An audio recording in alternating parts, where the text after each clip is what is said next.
8월 13일 화요일입니다. 예레미야서 49장 23절로 39절입니다. 다메섹에 대한 말씀이라 하맛과 아르밧이 수치를 당하리니 이는 흉한 소문을 듣고 낙담하니니라.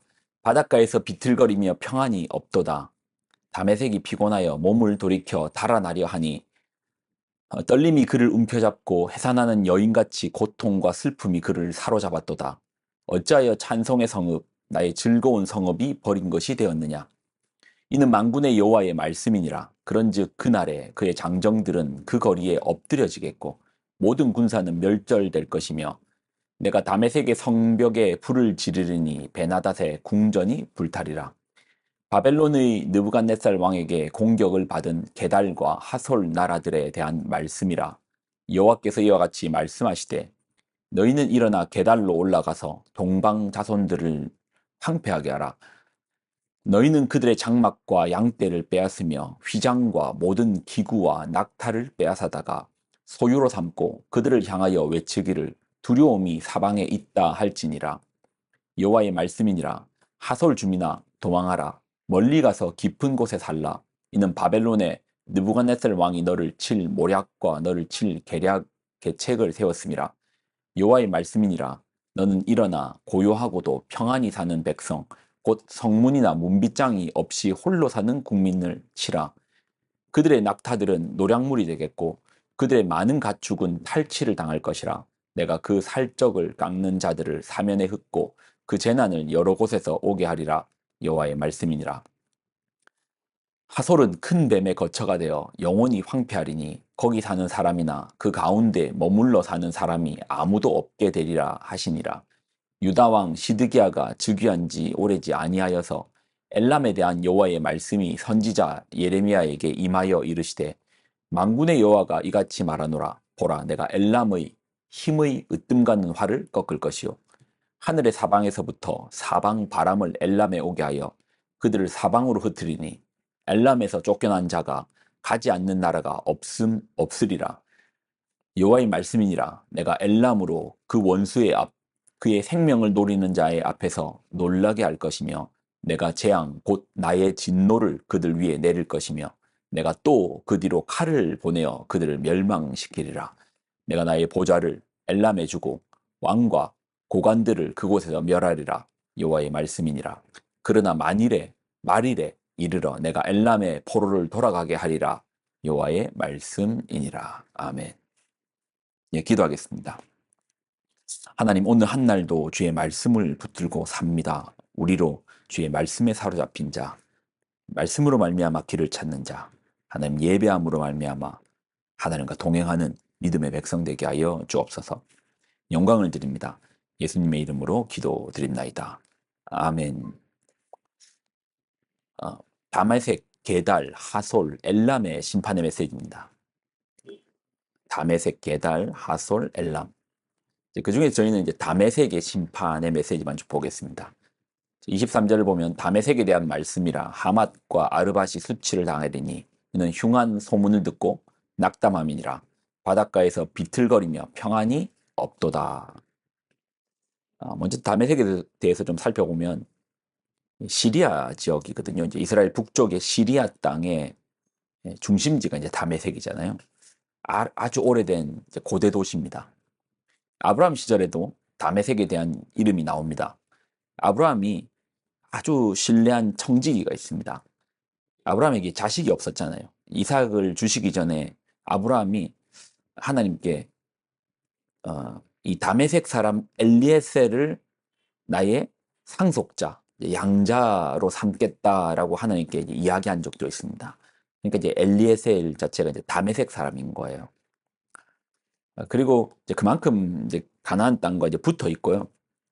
이스라엘의 북쪽에 근접해 있는 나라가 다메섹입니다. 그러다 보니까 성경에서도 다메섹에 대한 이야기가 이제 자주 등장합니다.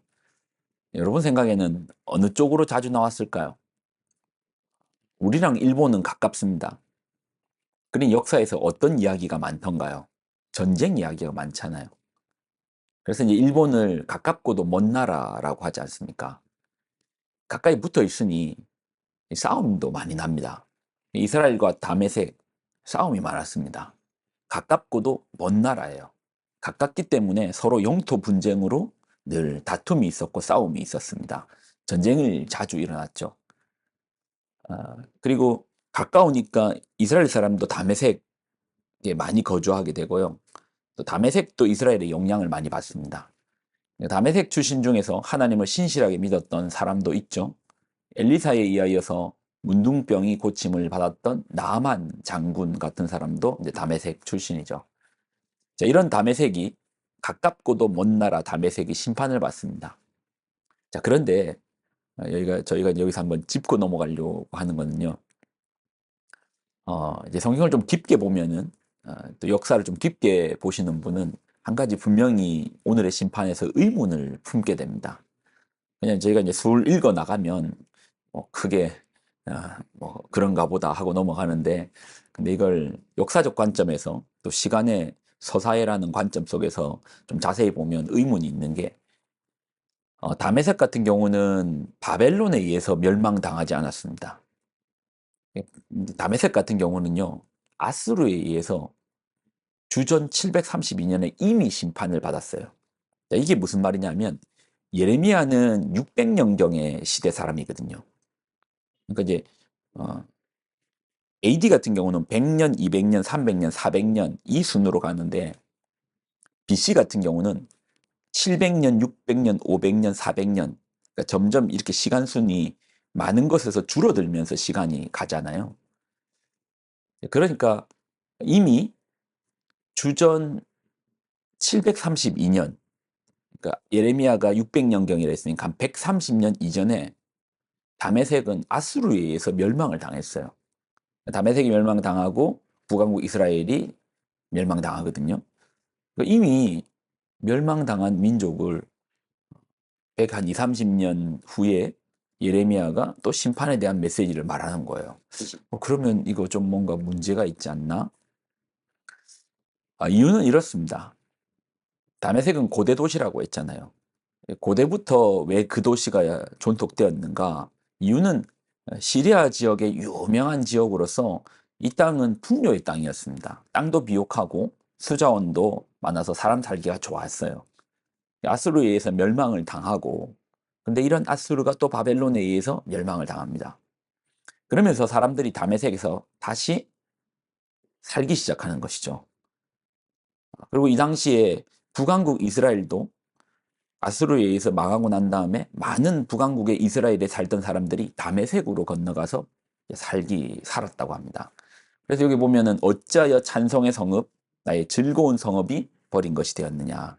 하나님의 백성들이 그 땅에도 많이 살았던 거예요. 이렇게 재건된 다메섹인데요.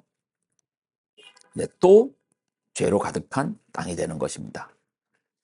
본문에는 정확하게 어떤 죄로 심판을 받는지는 기록되어 있지 않습니다. 그러나 하나님의 심판은 분명합니다. 죄에 대한 심판입니다. 하나님이 어떤 목적을 가지고 심판을 하시는 거 아닙니다. 죄가 있기에 심판 주시는 겁니다. 그러니 우리는 이렇게 생각해 볼 수 있는 거죠. 이미 그 땅에 죄가 가득하여 하나님의 심판을 받았습니다. 그거는 나라 간의 어떤 분쟁 문제 아니었습니까? 나라 간의 외교적인 문제 아니었습니까? 아니요. 모든 사건 속에서는 역사의 주인 되신 하나님의 개입하심이 있습니다. 하나님 뜻하심이 있어요. 들의 풀 하나도 자고 사라짐에 있어서, 자라고 사라짐에 있어서 하나님의 뜻하신 바가 있어요. 그러니 한 나라가 얼마나 많은 사람들이 있습니까? 그 나라가 있다가 사라지는 것, 왜 그 속에 하나님의 뜻이 없겠습니까?